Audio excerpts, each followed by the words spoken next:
All right, so there's a lot of talk right now about the SAVE Act and whether it's racist or sexist or just necessary. We know it's necessary. We've been through all this. And I wanted to take a second to discuss it because there's some obvious stuff that needs to be debunked. Like, what have you heard about it? You've heard that married women or newly married women are going to have trouble getting the proper identification to vote. They're not going to be able to vote. You're saying for some reason they think black people have trouble getting identification, and we both know that's racist. And we talk from people that say that try to fight racism. It's a pretty damn racist thing to say about people. So I wanted to have a minute to discuss the SAVE Act, and it just passed the House. This is the second version of it, and I learned a couple things about it. I actually read. Do you actually read the SAVE Act? Did you check it out? It's available. I didn't read the full thing. I just looked at the Chat GPT breakdown.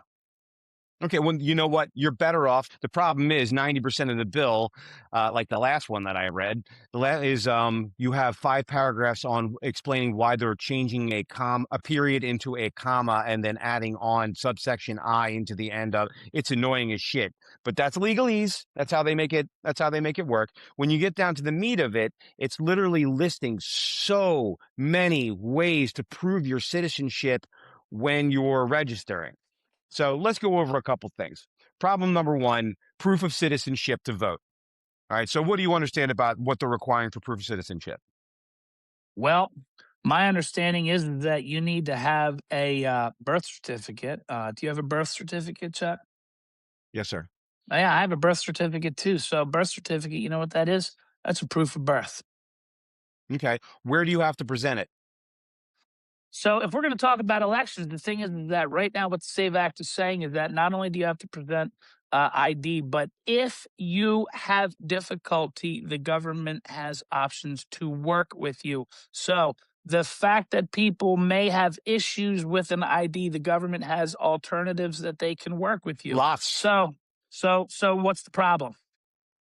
Right. So the left right now is selling it as you have to bring all this documentation to the polling place to prove that you're a citizen. Flat out, not true. You have to prove citizenship to register. So I'm already registered as an American. I'm good to go. I don't need to change anything. You're registered as American. You don't need to do anything.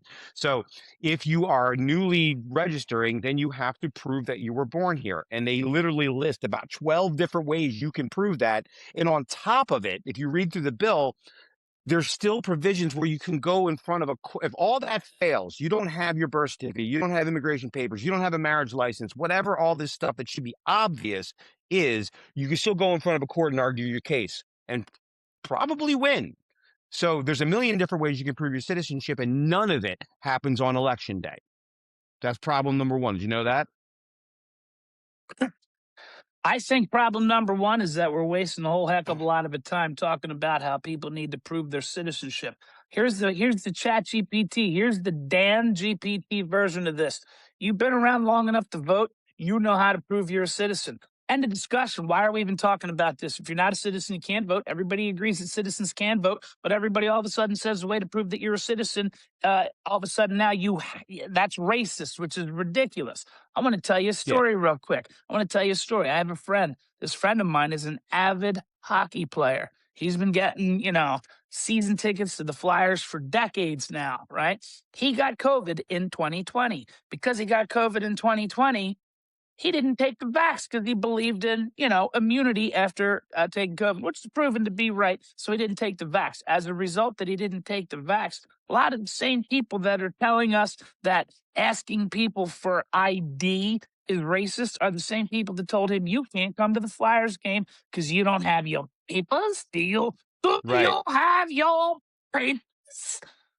Now all of a sudden they're like, wait a minute, no, papers are racist. Papers are racist. That's stupid. That is stupid. Here's what I have to say about it. I'm sorry, Chuck. I know you're doing something, but this infuriates me. It's fine. I'm quoting somebody from my world that is in this space. The time to present evidence and argue is over. The time to fight is now. If you're against the SAVE Act, you're stupid or you're a liar. Period. There's no, you know why you're against the SAVE Act? Because you know the truth. And the truth is that Donald Trump is popular and you're going to lose. And you don't want Donald Trump and you don't want the people that are fighting for what he's doing. I don't care if it's Democrats or Republican. I don't know if Ro Khanna is up for reelection because what? Let that dude come in. He's a Democrat. Let him come in. I don't care. I want honesty. I want honesty. We all know honesty. This is not something to discuss. We've been discussing it for a long time. Non-citizens can't vote. All right. They need to get out and they can't vote. And anyone who is pushing, oh, this is ridiculous, nationalization, you're a liar, you're dishonest, or you're stupid. Period.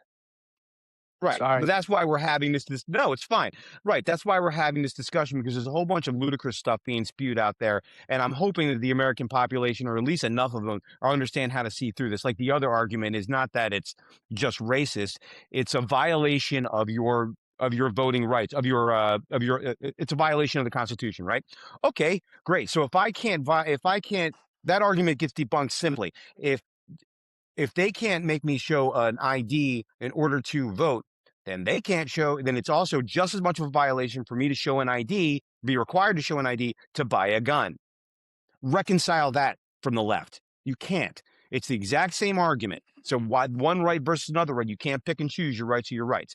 So the other thing is, on the other topic, so what do you need to present at the voting booth? You still can present your driver's license. This is one thing they're saying you can't do, and you got to get a passport and all this other stuff. So this is all in the bill, but I think the article that I have here from the Epoch Times says it nicely, talking about the second. Remember, this is the second version of the SAVE Act. The first one got passed, and it got sent up to the Senate, and it sat there, and it didn't happen. That's another thing to discuss of why it's not moving through the Senate. So it got kicked back. They reworked it, and I think actually, John Thune. yes, well, that's the next stage of this conversation if we want to discuss that. So here's what they said in part of an article. In the Epoch Times, this lays it out pretty nicely.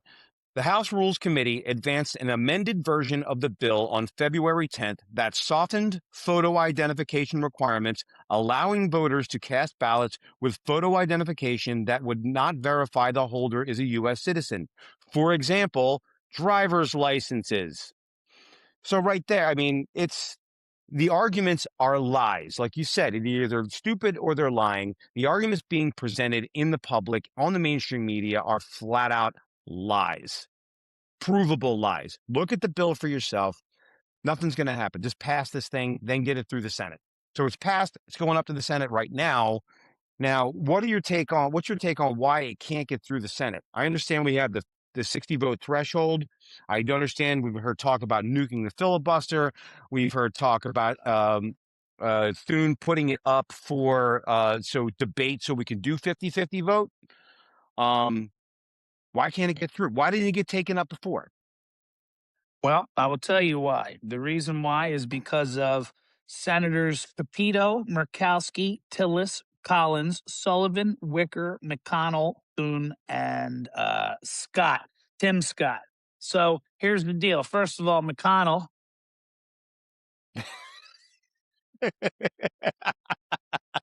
That's the best McConnell impersonation I think I've ever seen. Nice job, man. You get the hand back here, McConnell. I think we should vote with the Republicans. And then he votes with the Democrats, McConnell. But anyway, Right. So the problem is that I think the people that are against the SAVE Act speak volumes. So we were talking about Game of Thrones.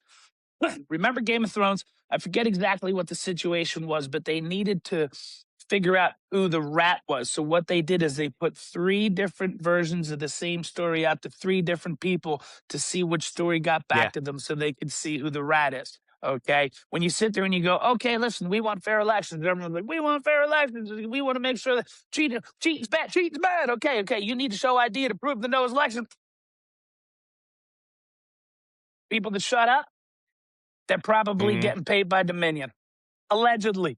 You know what I mean? That's what I'm saying. The people that shut up, those senators that I said that are against the SAVE Act, no, dude, he's against the SAVE Act because he's against legislation. And they're in favor of the SAVE Act eventually, but this version is not good and they need it. No, they're against the SAVE Act because they're trying to stop it because tick.